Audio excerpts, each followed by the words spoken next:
กิจกรรมสวดมนต์ความเพียร5 3 สิงหาเพียร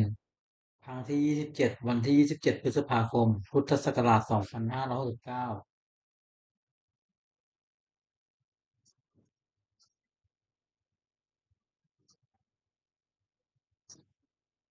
บัดนี้เป็นครั้งที่27ตรงกับวันที่27พฤษภาคมพุทธศักราช2569ข้าพเจ้านายสุวรรณธีรมกรขอเป็นวาจาสาธยายพุทธมนต์และสาธยายธรรมถวายเป็นพุทธบูชาธรรมบูชาสังฆบูชาและเป็นอาจาริยบูชา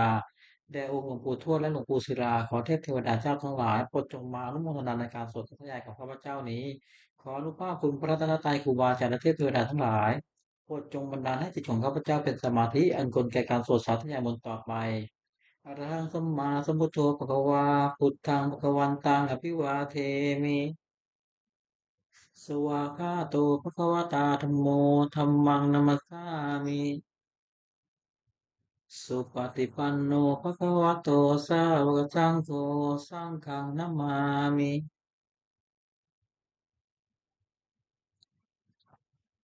บทสวดชุมนุมเทวดาสมันตาจักกวาเลตุอัตตราคัจฉันตุเทวตาสัทธัมมังมุนิราชสาสุนันตุสักขโมกทังสักเคกาเมจรูเปกิริติคารตเตจันตริเกวิมาเนทีเปรเทจคาเมตลุวนาคาเนเออวัตตุมิเกเต อุมมาจยันตุเทวาชรธารวิสเมยกะคันทัพพนาคาติทันตาสันติเกยังมุนิวาลวจนังสาทโวเมสุนันโตธัมมัสสวนกาโลอายัมปทันตาธัมมัสสวนกาโลอายัมปทันตาธัมมัสสวนกาโลอายัมปทันตา บทสวดนมักการสิทธิคาถานะโมตัสสะภะคะวะโตอะระหะโตสัมมาสัมพุทธัสสะนะโมตัสสะภะคะวะโตอะระหะโตสัมมาสัมพุทธัสสะนะโมตัสสะภะคะวะโตอะระหะโตสัมมาสัมพุทธัสสะบทสวดสัจจกริยคาถานาทิเมสรนังอัญญังพุทโธเมสรนังวรังเอเตนะสาจวัชเชนะโสติเมโหตุสัพพะทา นาติเมสรนังอัญญังธัมโมเมสรนังวรังเอเตนะสาจวัชเชนะโสติเมวตุสัพพทานาติเมสรนังอัญญังสังโฆเมสรนังวรังเอเตนะสาจวัชเชนะโสติเมวตุสัพพทา บทสวดมหาสมัยสูตรเอวัมเมสุตังเอกังสมยังภควาสักเกสุวิหารติกปิรวัตตุสมิงมหาวเนมหาตาภิกขุสังเกนะสัตถิงปัญจมัตเตหิภิกขุสเตหิสัพเพเหวะอรหันเตหิตตหิจโรกธาตุหิเทวตาเยปุยเยนะสันนิปติตาโหนติภควันตังทัตนายาภิกขุสังขันจารโคจตุนังสุทาวา สกายกานังเทวานังเอตตะโหสียังโภภควาสักเกสุวิหารติกปิรวัตตุสมิงมหาวเนมหาตาภิกขุสังเคนะสาติปัญจมัตเตหิภิกขุสเตหิสัพเพเหวะอรหันเตหิตตหิเจโรกทาตุหิเทวตาเยปุยเยนะสันนิปติตาโหติภควันตังตัสสนายาภิกขุสังขันจยันโนนมยัมปิเยนะภควา เตนุปสังกะมือยามาอุปสังกะมิตวาภะคะวะโตสันติเกปัจเจคาถาปาสิยามาติอาระโคตาเทวตาสิยถาปินามาปะละวาปุริโสสามจิตังวาปาหังภาษาเลยยาภาษาตังวาปาหังสามิเชยเอวเมวสุทาวาเสสุเทเวสุอันตรายตาภะคะวะโตปุระโตปาตุหังสุวตโคตาเทวตาภะคะวันตา อาภิวาเทตวะเอกมันตังอาทังสุเอกมันตังทิตาโกเอกาเทวตาภควโตสันติเกมังคาทังอภาสีมหาตมโยปวันตมิเทวกายาสมาหตาหตาไมมังธรรมะสมยังทักขิตาเยวะปราสิตตังคันเตียตะโกปราเทวตาภควโตสันติเกมังคาทังอภาสีตาลปิกโวตมาทังสุจิตตังอัตโนจุกมกังสุสัตติวเนตานิ เอตวายนิยายลักขันติบันทิตาเสียตะโคอปราติวตาภควโตสันติเกมังกาตะ อาภาสีเจตวาคีรังจิตวาปริขังอินทรีรังโอหะจามะเมชาเตเทรันติสุทธาวิวราจักขุมตาสุตันตาสุสูนาคาเสียตะโคปราเทวตาภควโต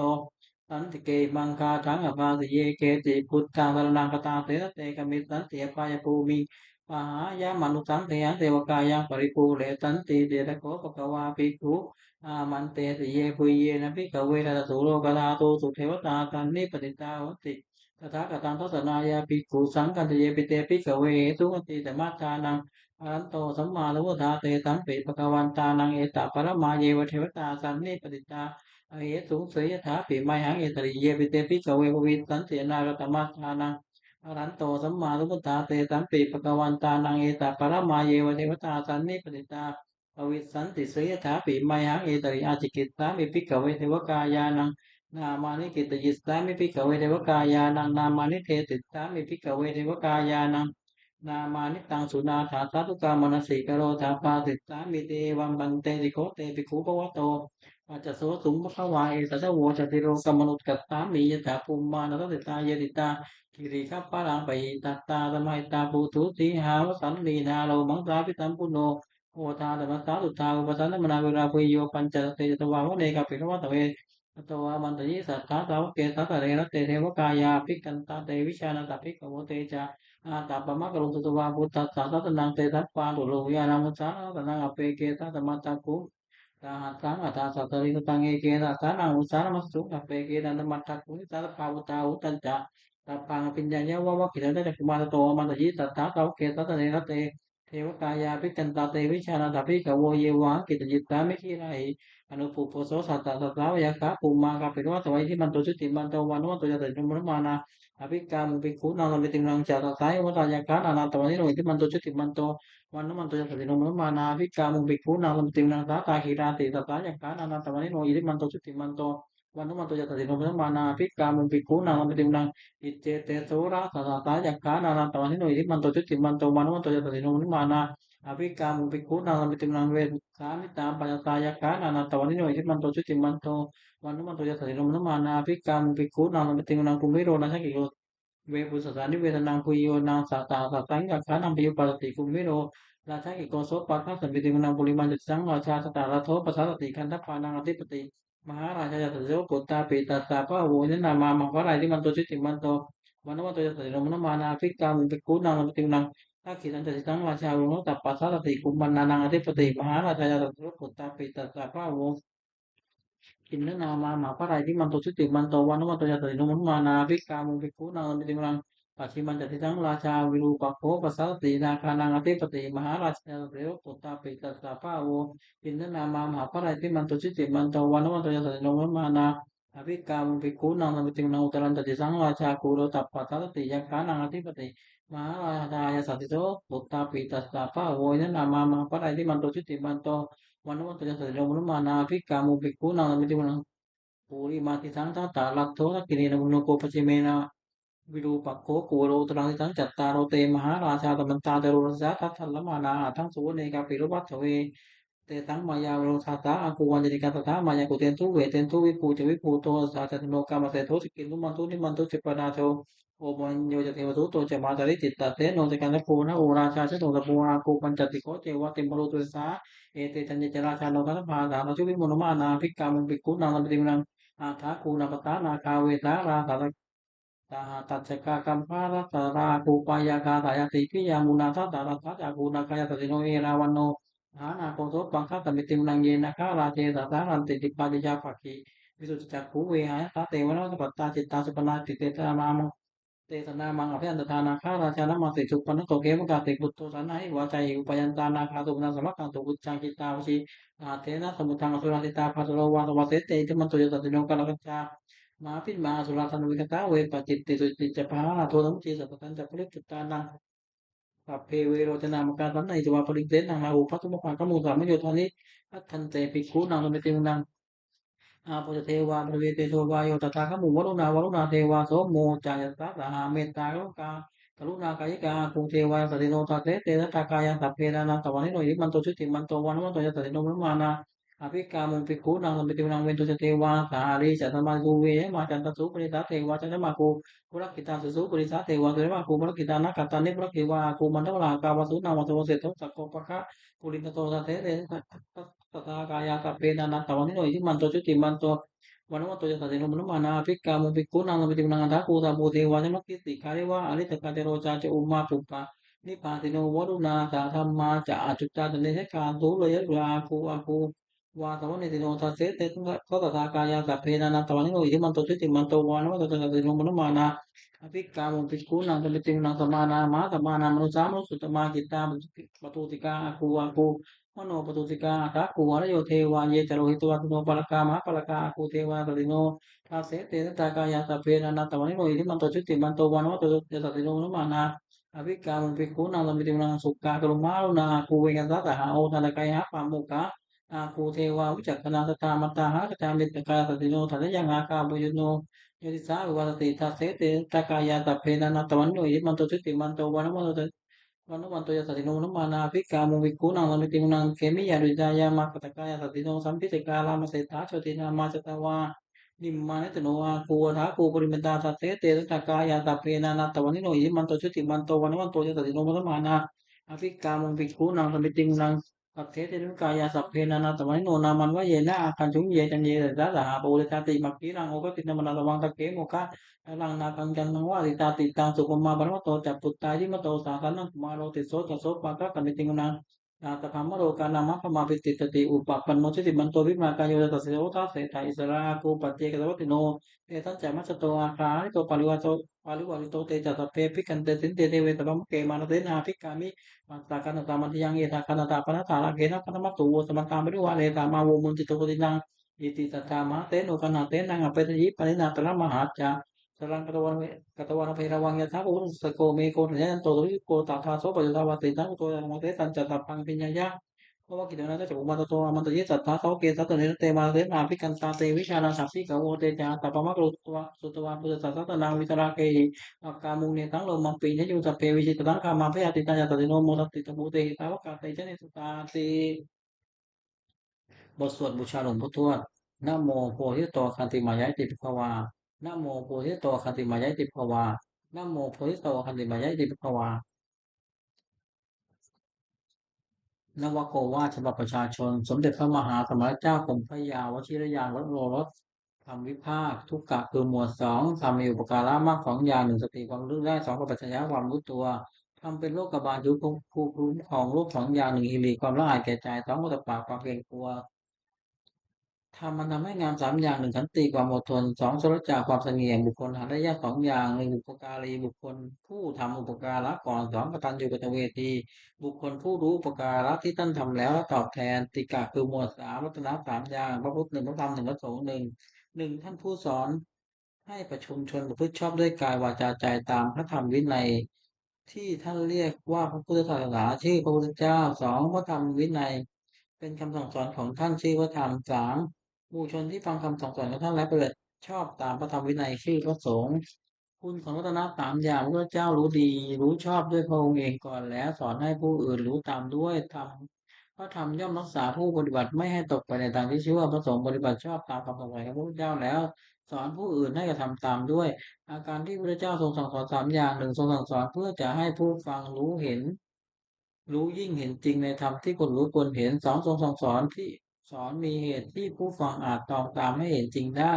สามทรงสั่งสอนเป็นอัศจรรย์คือผู้ปฏิบัติตามย่อมได้ผลประโยชน์ได้ประโยชน์โดยสมควรแก่ความปฏิบัติโอวาทของพระพุทธเจ้าสามอย่างหนึ่งวิจากการทุจริตคือว่าชั่วด้วยกายวาจาใจสองประกอบสุจริตคือไม่ชอบด้วยกายวาจาใจสามทำใจของตนให้หมดจดจ่อเครื่องเศร้าหมองใจมีโรคโกรธหลงเป็นต้นทุจริตสามอย่างหนึ่งผู้ช่วยด้วยกายเรียกกายทุจริต สองผู้ช่วยด้วยวาจาเรียกวจีทุจริตสามผู้ช่วยด้วยใจเรียกมโนทุจริตกายทุจริตสามอย่างข้ากายทุจริตสามอย่างหนึ่งข้ากับสองร้อยชอบ ฆ่าสัตว์หนึ่งลักชอบหนึ่งผู้ผิดในกามหนึ่งวจีทุจริตสี่อย่างผู้เท็จหนึ่งผู้ส่อเสียดหนึ่งผู้จงหยาบหนึ่งผู้เพ้อเจ้อหนึ่งมโนทุจริตสามอย่างโลภอยากได้ของเขาหนึ่งปฏิบัติมองร้ายเขาหนึ่งเหตุที่จะของทำหนึ่งทุจริตสามอย่างนี้เป็นกิจไม่ควรทำควรจะละเสียสุจริตสามอย่างหนึ่งผู้ชอบด้วยกายเรียกกายสุจริตผู้สามผู้ชอบด้วยวาจาเรียกวจีสุจริตสามผู้ชอบด้วยใจเรียกมโนสุจริต การสุจริตสามอย่างหนึ่งเว้นจากฆ่าสัตว์หนึ่งเว้นจากลักทรัพย์หนึ่งเว้นจากประพฤติผิดในกามหนึ่งวจีสุจริตสี่หนึ่งเว้นจากพูดเท็จหนึ่งเว้นจากพูดส่อเสียดหนึ่งเว้นจากพูดคำหยาบหนึ่งเว้นจากพูดเพ้อเจ้อหนึ่งมโนสุจริตสามอย่างไม่โลภอยากได้ของเขาหนึ่งไม่พยาบาทปองร้ายเขาหนึ่งเห็นชอบตามความธรรมหนึ่งสุจริตสามอย่างนี้เป็นกิจควรทำควรประพฤติอกุศลมูลสามอย่างรากเหง้าของอกุศลมูลเรียกอกุศลมูลมีสามอย่างคือโลภะอยากได้หนึ่งโทสะคิดประทุษร้ายเขาหนึ่งโมหะหลงไม่รู้จริงหนึ่ง เมื่อกุศลมูลเหล่านี้โลภะโทสะโมหะก็ดีมีอยู่แล้วกุศลอื่นที่ยังไม่เกิดก็เกิดขึ้นที่เกิดแล้วก็เจริญมากขึ้นเห็นนั้นกุศลละเสียกุศลมูลสามอย่างรากเหง้าของกุศลมูลเรียกกับกุศลมูลมีสามอย่างคืออโลภะไม่อยากได้หนึ่งอโทสะไม่คิดประทุษร้ายเขาหนึ่งอโมหะไม่หลงหนึ่ง ถ้ากุศลมูลเหล่านี้อโลภะโทสะโมหะก็ดีมีอยู่แล้วกุศลอื่นที่ยังไม่เกิดก็เกิดขึ้นที่เกิดแล้วก็เจริญมากขึ้นเหตุนั้นควรให้เกิดมีในสันดานสัพพุริสบัญญัติคือข้อที่สัตบุรุษต้องไว้สามอย่างหนึ่งการสละสิ่งของตนเพื่อเป็นประโยชน์แก่ผู้อื่นสองว่าประชาถึงบวชเป็นอุบายเว้นจากเปลี่ยนเบียนกันและกันสามมาตาปิตูปตฐานปฏิบัติมารดาบิดาของตนให้เป็นสุข อัปปันนะกับปฏิปทาคือปฏิบัติไม่ผิดสามอย่างหนึ่งอินทรีย์สังวรสำรวมอินทรีย์คือสำรวมอินทรีย์หกคือตาหูจมูกลิ้นกายใจไม่ให้ยินดียินร้ายในเวลาเห็นรูปฟังเสียงดมกลิ่นลิ้มรสถูกต้องโผฏฐัพพะรู้ธรรมารมณ์ด้วยใจสองโภชเนมัตตัญญุตารู้จักประมาณในการกินอาหารแต่พอสมควรไม่ว่าไม่น้อยสามชาคิยานุโยคประกอบความเพียรเพื่อชำระใจให้หมดจดไม่เห็นแก่นอนมากนะ บุญกิริยาวัตถุสามอย่างหนึ่งสิ่งเป็นที่ตั้งแห่งการบำเพ็ญบุญเรียกบุญกิริยาวัตถุโดยย่อมีสามอย่างหนึ่งทานนามัยบุญสำเร็จด้วยการบริจาคทานสองศีลนามัยบุญสำเร็จด้วยการบำเพ็ญศีลสามภาวนานามัยบุญสำเร็จด้วยการเจริญภาวนาสามลักษณะสามอย่างลักษณะที่เสมอกันแก่สังขารทั้งปวงเรียกสามลักษณะไตรลักษณ์ก็เรียกแจกเป็นสามอย่างหนึ่งอนิจจตาความเป็นของไม่เที่ยงสองทุกขตาความเป็นทุกข์สามอนัตตาความเป็นของไม่ใช่ของตน จตุกะคือหมวดสี่วุฒิคือทำเป็นเครื่องเจริญสี่อย่างหนึ่งสัพพุริสังเสวะพบท่านผู้ประพฤติชอบด้วยกายวาจาใจที่เรียกว่าสัตตบุรุษสองสัตธรรมสวนะฟังคำสั่งสอนของท่านโดยเคารพสามโยนิโสมนสิการติดต่อให้รู้จักสิ่งดีหรือชั่วโดยอุบายที่ชอบสี่ธรรมปฏิประพฤติธรรมสมควรแก่ธรรมซึ่งได้ครองเห็นแล้วซึ่งได้ตรองเห็นแล้วจักสี่หนึ่งปฏิรูปเทศวาสาอยู่ในประเทศอันสมควรสองสัพปริสุปัสสยะครบสัตบุรุษสามอัตตะสัมมาปณิธิตั้งตนไว้ชอบสี่บุพเพตปุญญาตาความเป็นผู้ได้ทำความดีไว้ในปางก่อนทำสี่อย่างนี้ล้อรถนำไปสู่ความเจริญ อคติสี่หนึ่งลำเอียงเพราะรักใคร่การเรียกฉันทคติสองลำเอียงเพราะไม่ชอบการเรียกโทสะคติสามลำเอียงเพราะเขาเรียกโมหคติสี่ลำเอียงเพราะกลัวเรียกพยาคติอคติสี่ประการนี้ไม่ควรประพฤติอันตรายของภิกษุสามเณรผู้บวชใหม่สี่อย่างหนึ่งอดทนต่อคำสั่งสอนไม่ได้คือบวชต่อคำสั่งสอนที่จะทำตามสองเป็นคนเห็นแก่ปากท้องทนความอดอยากไม่ได้สามเพื่อเพลินในกรรมคุณถ้ายานอยากได้สุดยิ่งขึ้นไป สี่รักผู้หญิงวิสุทธิสมณเณรผู้หวังความเจริญแก่ตนคนระวังอย่าให้อันตรายสี่อย่างนี้ย่ำยีได้ประธานคือความเพียรสี่อย่างหนึ่งสังวรประธานเพียรระวังไม่ให้บาปเกิดขึ้นในสันดานสองปหาประธานเพียรละบาปที่เกิดขึ้นแล้วสามภาวนาประธานเพียรให้กุศลเกิดขึ้นในสันดานสี่อนุรักษณประธานเพียรรักษากุศลที่เกิดขึ้นแล้วไม่ให้เสื่อมความเพียรสี่อย่างนี้เป็นความเพียรชอบควรประกอบให้มีในตน อธิษฐานธรรมคือธรรมที่คนตั้งไว้ในใจสี่อย่างหนึ่งปัญญารับรู้สิ่งที่คนรับรู้สองสัจจะความจริงใจ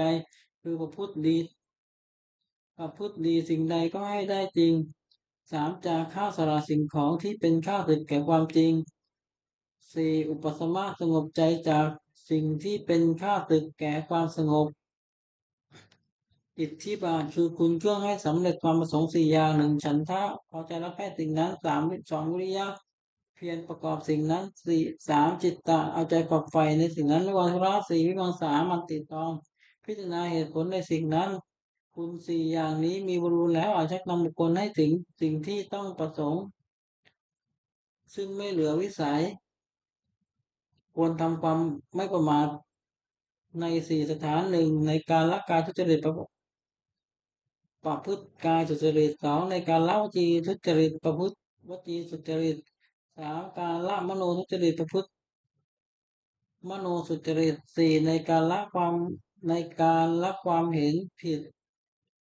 ทำเห็นทำความเห็นให้ถูกอีกอย่างหนึ่งระวังใจไม่ให้กำหนัดในอารมณ์เป็นที่ตั้งแห่งความกำหนัดสองระวังใจไม่ให้ขัดเคืองในอารมณ์เป็นที่ตั้งแห่งความขัดเคืองสามระวังใจไม่ให้หลงในอารมณ์เป็นที่ตั้งแห่งความหลงสี่ระวังใจไม่ให้มัวเมาในอารมณ์เป็นที่ตั้งแห่งความมัวเมา ปาริสุทธิศีลสี่หนึ่งปาติโมกข์สังวรสำรวมในพระปาติโมกข์เว้นข้อที่พระเจ้าห้ามทำตามข้อที่พระองค์ทรงอนุญาตสองอินทรีย์สังวรสำรวมอินทรีย์หกคือตาหูจมูกลิ้นกายใจไม่ให้ยินเสียงไม่ให้ยินดียินร้ายในเวลาเห็นรูปฟังเสียงลมกลิ่นลิ้มรสถูกต้องโผฏฐัพพะรู้ธรรมอารมณ์ด้วยใจ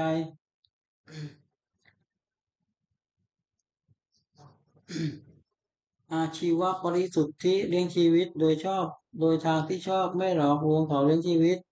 สี่ปัจจยปัจจเวคณาพิจารณาเสียก่อนจึงรีบบริโภคปัจจัยสี่คือจีวรบิณฑบาตเสนาสนะและเภสัชไม่บริโภคด้วยตัณหา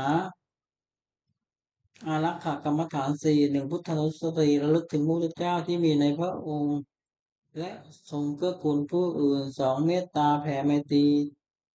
จิตคิดจะให้สัตว์ทั้งปวงประสบทั่วหน้าสามสุภะพิจารณาร่างกาย ตนและผู้อื่นให้เห็นเป็นว่าไม่งามสี่มรณสติรู้ถึงความตายอันจะมีแก่ตนกรรมฐานสี่อย่างนี้ควรเจริญเป็นนิจพรหมวิหารสี่หนึ่งเมตตาความรักใคร่ปรารถนาให้เป็นสุขสองกรุณาความสงสารคิดจะช่วยพ้นทุกข์สามมุทิตาความพอยินดีเมื่อผู้อื่นได้ดีสี่อุเบกขาความวางเฉยไม่ดีใจไม่เสียใจเมื่อผู้อื่นถึงความวิบัติสี่อย่างนี้เป็นเครื่องอยู่ของท่านผู้ใหญ่ สติปัฏฐานสี่หนึ่งกายานุปัสสนาสองเวทนานุปัสสนาสามจิตตานุปัสสนาสี่ธรรมานุปัสสนาสติกำหนดพิจารณากายเป็นอารมณ์ว่ากายนี้สักว่ากายไม่ใช่สัตว์บุคคลตัวตนเราเขาเรียกกายานุปัสสนาสติกำหนดพิจารณาคือสุขทุกข์และไม่ทุกข์ไม่สุขเป็นอารมณ์ว่าเวทนา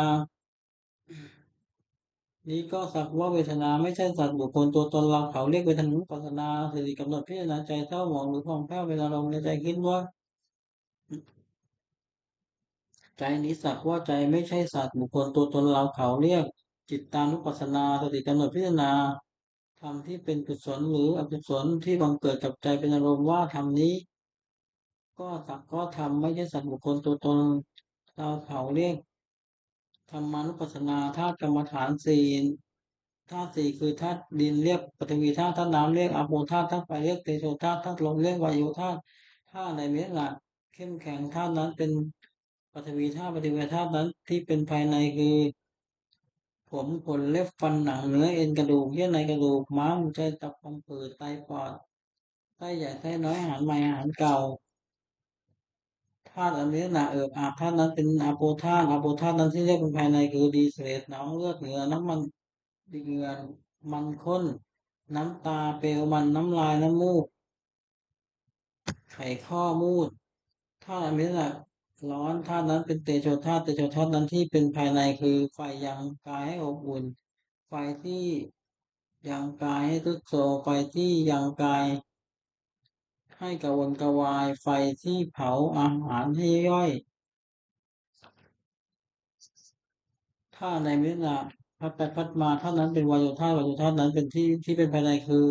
ลมพัดขึ้นเบื้องบนลมพัดลงเบื้องต่ำลมพัดในท้องลมพัดในใต้ลมพัดไปตามตัวลมหายใจความกำหนัดพิจารณากายนี้ให้เห็นว่าเป็น แต่เพียงธาตุสี่คือดินน้ำไฟลมประชุมกันอยู่ไม่ใช่เราไม่ใช่เขาเรียกธาตุกรรมฐานอริยสัจสี่หนึ่งทุกข์สองสมุทัยคือเหตุให้ทุกข์เกิดสามนิโรธความดับทุกข์สี่มรรคคือข้อปฏิบัติให้ถึงความดับทุกข์ความไม่สบายกายไม่สบายใจได้ที่ว่าทุกข์เพราะเป็นสิ่งที่ทนได้ยากตัณหาคือความทะยานอยากได้เชื่อว่าสมุทัยเพราะเป็นเหตุให้ทุกข์เกิดตัณหานั้นมีเพศเป็นสามคือตัณหาความอยากในอารมณ์ที่เป็นที่น่ารักใคร่เรียกว่ากามฉันท์ไอ้กามตัณหาอย่างหนึ่งตัณหาความอยากเป็นนู่นอยากเป็นนี่เรียกว่าภวตัณหาอย่างหนึ่งตัณหาความอยากไม่เป็นนู่นไม่เป็นนี่เรียกว่าวิภวตัณหาอย่างหนึ่งความดับตัณหาให้สิ้นเชิงทุกดับไปหมดได้ชื่อว่านิโรธเพราะเป็นความดับทุกข์ปัญญาเห็นชอบสิ่งนั้นทุกสิ่งนี้เหตุ สิ่งนี้เหตุให้ทุกข์เกิดทางให้สิ่งนี้ทางให้ถึงความดับทุกข์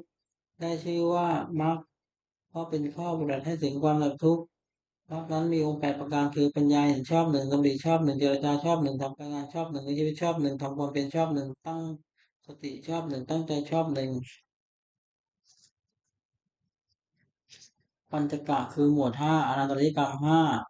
มาตุฆาตฆ่ามารดาปิตุฆาตฆ่าบิดาและฆาตฆ่าพระอรหันต์โลหิตตุบาปทำร้ายพระพุทธเจ้า จนถึงยังพระโลหิตให้ห่อขึ้นไปห้าสังฆเพศยังส่งให้แต่แต่การกรรมห้าอย่างนี้เป็นบาปอันหนักสุดห้ามสวรรค์ห้ามนิพพานต้องอยู่ในฐานปาราชิกของผู้ถือพระพุทธศาสนาห้ามไม่ให้ทำเป็นเด็ดขาดอภินทาปัจเจเวกห้าหนึ่งคนไม่ต้องทุกคนว่าเรามีความแก่เป็นธรรมดาไม่ร่วมพ้นความแก่ไปได้สองคนไม่ต้องทุกคนว่าเรามีความเจ็บเป็นธรรมดาไม่ร่วมพ้นความเจ็บไปได้สามคนไม่ต้องทุกคนทุกๆวันว่ามีความตายเป็นธรรมดาไม่ร่วมพ้นความตายไปได้สี่คนไม่ต้องทุกคนว่าเราจะต้องพัดพรากจากของรักของจะชอบใจทั้งสิ้นห้าคนไม่ต้องทุกคนว่าเรามีกรรมเป็นของตัวทำดีได้ดีทำชั่วได้ชั่วเวสารัชชากรณธรรมคือทำความกล้าหาญห้าอย่างหนึ่งศรัทธาเชื่อที่สุดที่ควรเชื่อสองศีลรักษากายวาจาใจให้เรียบร้อยสามปราศจากความเป็นผู้ศึกษามากสี่วิทยาพระปรารภความเพียรห้าปัญญารอบรู้สิ่งที่ควรรอบรู้องค์แห่งวิสุทธิใหม่ห้าอย่างหนึ่งสำรวมในพระปฏิโมกข์เว้นข้อที่พระพุทธเจ้าห้ามทำตามข้อที่ทรงอนุญาตสองสำรวมอินทรีย์คือ ระหว่างตาหูจมูกลิ้นกายใจไม่ให้ยินดีร้ายครอบงำได้ในเวลาที่เห็นรูปด้วยในตาเป็นต้นสามความเป็นคนไม่เอิกกระสามความเป็นคนไม่เอิกกระเลิกเฮฮาสี่อยู่ในเสนาสนะอันสงัดห้ามีความเห็นชอบภิกษุใหม่ควรตั้งอยู่ในธรรมห้าอย่างนี้องค์แห่งธรรมตึกคือนักเทศห้าอย่างหนึ่งแสดงธรรมไปโดยลำดับไม่ตัดหลัดให้ขาดความสองอ้างเหตุผลแนะนำให้ผู้ฟังเข้าใจสามตั้งจิตเมตตา ปรารถนาให้เป็นประโยชน์แก่ผู้ฟังสี่ไม่แสดงธรรมเพราะเห็นแก่ลาภห้าไม่แสดงธรรมกระทบตนและผู้อื่นคือว่าไม่ยกตนเสียดสีผู้อื่น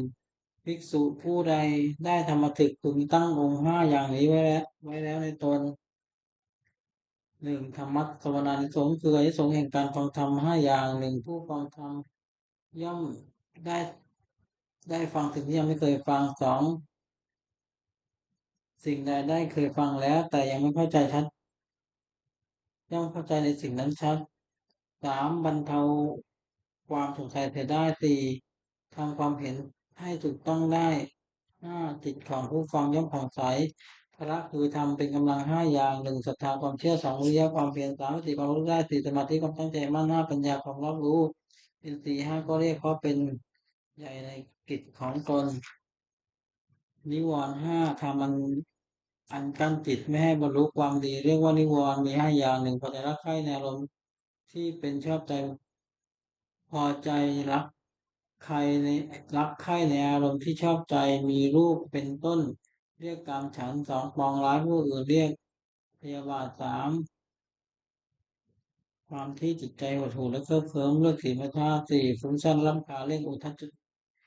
จจะถูกกุจจะห้า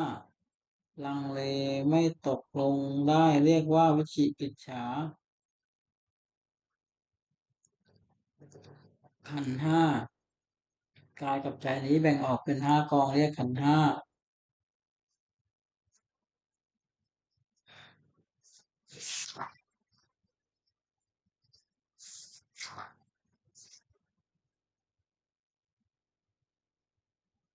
หนึ่งรูปสองเวทนาสามสัญญาสี่สังขารห้าวิญญาณธาตุสี่คือดินน้ำไฟรวมชุมกันเป็นกาย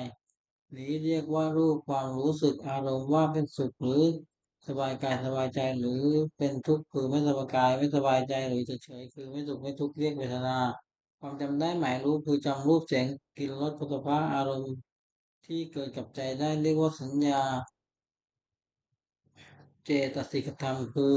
อารมณ์ที่เกิดกับใจเป็นส่วนดีเรียกกุศลเป็นส่วนชั่วเรียกอกุศลเป็นส่วนกลางไม่ดีไม่ชั่วเรียกอัพยากตะเรียกว่าสังขาร ความรู้อารมณ์ในเวลาเมื่อรูปมากระทบตาเป็นต้นเรียกวิญญาณขันธ์ห้านี้ย่นเรียกว่านามรูปเวทนาสัญญาสังขารวิญญาณรวมเข้าเป็นนามรูปคงเป็นรูปฉักกะคือหมวดหกคารวะหกอย่างความรู้ฟื้นในพระเจ้าหนึ่งในพระธรรมหนึ่งในพระสงฆ์หนึ่งในการศึกในความศึกษาหนึ่งในความไม่ประมาทหนึ่งในปฏิสันฐานคือต้อนรับปราศัยหนึ่งภิกษุควรทำคารวะหกประการนี้